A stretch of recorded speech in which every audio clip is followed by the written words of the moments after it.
c'est la seule région que le Rassemblement national peut encore espérer emporter. Avec un peu plus de 36% des voix au premier tour, Thierry Mariani est arrivé en tête en région PACA. Mais comme dans le reste de la France, l'abstention a atteint des records.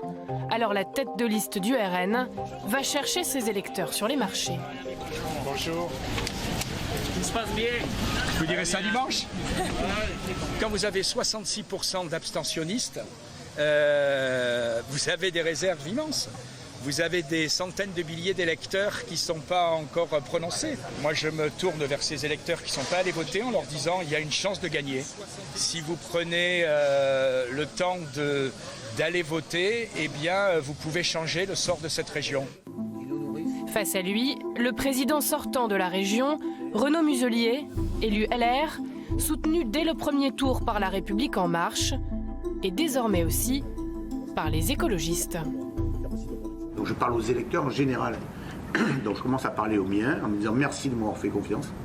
Merci de m'avoir augmenté le niveau, puisque la droite, depuis qu'elle se présente dans cette région, elle n'a jamais dépassé les 27%, c'est entre 25 et 27. Et aujourd'hui, je la porte à 32 dès le premier tour, ce qui est un mot conséquent. Et donc je suis LR, j'ai une majorité plurielle. Dans cette majorité plurielle, j'ai additionné les compétences. Et c'est parce que j'ai ces compétences, parce que j'ai cette histoire dans mon équipe, de mes équipes, de cette méthode, de ce savoir-faire, de cette expérience, que nous pouvons aller plus loin et qu'aujourd'hui, des gens nous rejoignent, nous soutiennent, parce qu'on a appris à travailler ensemble. Face au risque d'une victoire de l'extrême droite, le candidat EELV a retiré sa liste et a porté son soutien à Renaud Muselier. Pour battre Mariani et sa triste cohorte. Mais encore faut-il convaincre ces 17% d'électeurs écolos de voter pour une liste étiquetée à droite. Les sacrifiés ne doivent pas être les exclus. On peut imaginer par exemple une sorte de haut conseil. Il se trouve que la tête de liste se revendique plutôt de l'écologie. On a un programme très fort avec Renaud Muselier sur l'environnement, avec des objectifs de baisse de 50% d'empreinte carbone à 2030, 26% à 2025.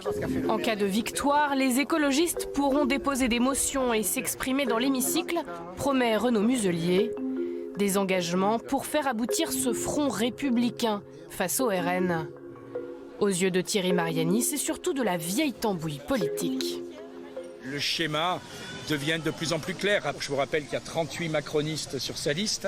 Maintenant, on a une liste qui est avec le soutien des communistes, des socialistes, d'Agir, d'En Marche, de La République En Marche et de Monsieur Macron. Et regardez, vous avez même des soutiens derrière qui s'agitent. Donc ça prouve qu'il rassemble large. Appel à la mobilisation.